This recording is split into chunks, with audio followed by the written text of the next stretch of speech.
During the nationwide protests that began in late May after the death of George Floyd, Hunter Boone fell into a steady evening routine. I work from home, and after 5:30, I would just get into the rhythm of just like monitoring social media for the DSA. So I was like, what else can I do to make myself feel useful? So I just opened up Broadcastify. I knew what it was, and I started listening to NYPD1 and started pinging people on Signal like, hey, is this something that we do? Is there something I should be listening for? And it turned out other people were also listening. What's your location? What you're hearing is the public citywide communications channel for the NYPD that was used to coordinate police response during the protests. Broadcastify, which is a private for-profit operation, allows subscribers like Boone to access scanner channels from across the country and streams them for free. It also archives the files for a year. I think that might have been the second night that I was actually monitoring whenever we heard shoot these motherfuckers. What's the location for the 7-7? Shoot those motherfuckers. Don't put that over yet. That clip, which Hunter and his colleagues found and distributed, went viral. It became an audio counterpart to the much-discussed videos of cops using excessive force on protesters. Back up!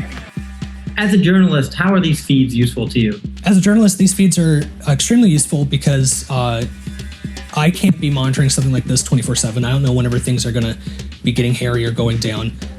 So being able to find a soundbite through an archive where I can just be like, oh, something happened at 12 o'clock yesterday, let me go find it. I just did that in 2 minutes, and I have the file and it's ready to go and I can send it out and someone can decide what to do with it. A protest again at Barclays, and let's say people were being arrested and taken away on buses, and let's say if someone was, hurt to the point where they almost died or they did die, I could go back to that instance and be like, okay, if that protest happened from 5 o'clock until 8 p.m., I would just be able to pull all that down from 5 o'clock to 8 o'clock, for example. So having that is so reassuring that we will find evidence that something unlawful happened. But those comms have become harder to come by. The feed Boone was listening to mysteriously went off the air a few days after they posted their viral clip. And cops have increasingly turned to their cell phones to keep chatter private. Everyone get up to the corner! We're just asking for transparency. It's something that's happening across the country. Police departments taking steps to shield their radio communications from public scrutiny, with some going so far as to encrypt their airwaves so that no one can hear them at all. Really critical, important thing about scanners is they allow journalists to go out there as responders are reaching the scene to observe firsthand how well they're doing their job. Nothing else allows us to do that, only scanners. Dave Coulier used to be a reporter. He now works at a watchdog, monitoring government secrecy and transparency. Why is it important for the public and journalists to have access to police radios and police scanners? Police are one of the most critical arms of government that the public needs to be able to hold accountable. They can hurt you, they can arrest you, they can throw you in jail, they can even kill you. And with that kind of power comes responsibility and transparency and accountability. Access to police scanners has been a critical tool for watchdogs and journalists since the technology was invented. And it used to be something that the police liked to share. In the 1930s, the NYPD even gave legendary photojournalist Arthur Weegee Fellig his own scanner, so he could get to a crime scene as soon as possible. There was a day when I started, and a lot of older journalists remember, you walked into the police station, there was a clipboard on the counter, it had every incident report from the past week, 24 hours, unredacted. Now it's a completely different day. Now they don't put the crime reports out on the counter. They rarely let anybody see them. They tell you, we'll have a press release out when we want. Then we are being spoon-fed information from the police based on what they think is important, not what we think is important. And that's a huge danger. What's the trend right now? What are police departments tending to do? Are they making it harder for people to get access to their scanners across the country? Oh, absolutely. More and more police agencies are encrypting this.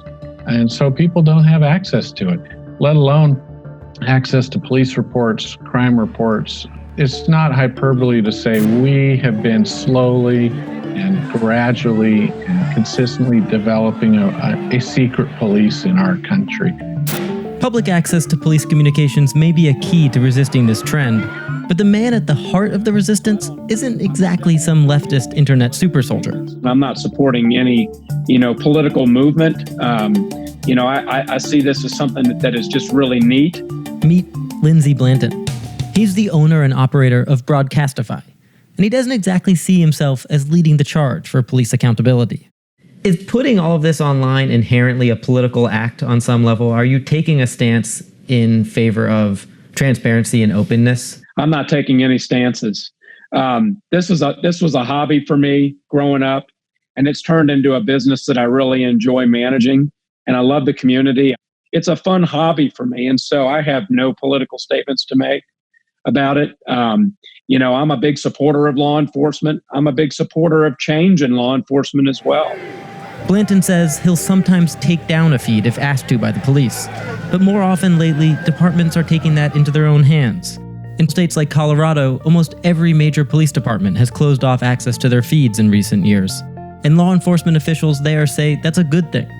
Aurora police say they've had instances where criminals are using their scanners to try to get an edge on them. There was a young man in a stolen car, and he had a phone app, and he heard that we were on our way to him, and he just started taking off and driving crazily. Police like those in Aurora say encrypting their communications is key to keeping officers and the public safe from criminals who could be listening in.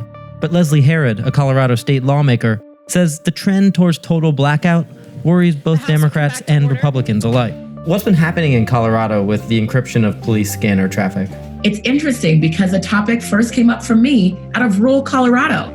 Deep red areas where people who just had been maybe listening as hobbyists for a very long time, and then all of a sudden the scanners were encrypted. What I think is happening in Colorado is interesting. It's Democrats and Republicans coming together saying that we need access to this information. What would you like to see happen in Colorado? Yeah, I would like to see a very clear law that limits the encryption of police scanners to very limited situations. And we've got to lean towards transparency, not towards keeping information away from the public. It's been over 2 months since protests against police brutality began, and trust between the public and law enforcement has only gotten worse. Police and federal agents have turned up without formal uniforms and name badges, pulling detainees into unmarked vans, and lying about the use of tear gas. For activists like Hunter Boone, that makes the raw radio transmissions all the more important. We could have video clips and we could put that out, and then there will instantly be someone saying like, this isn't true, this is fake news.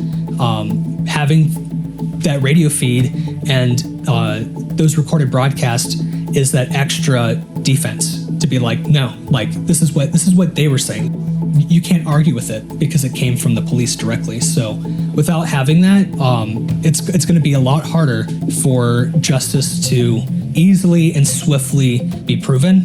There's going to be a lot of friction.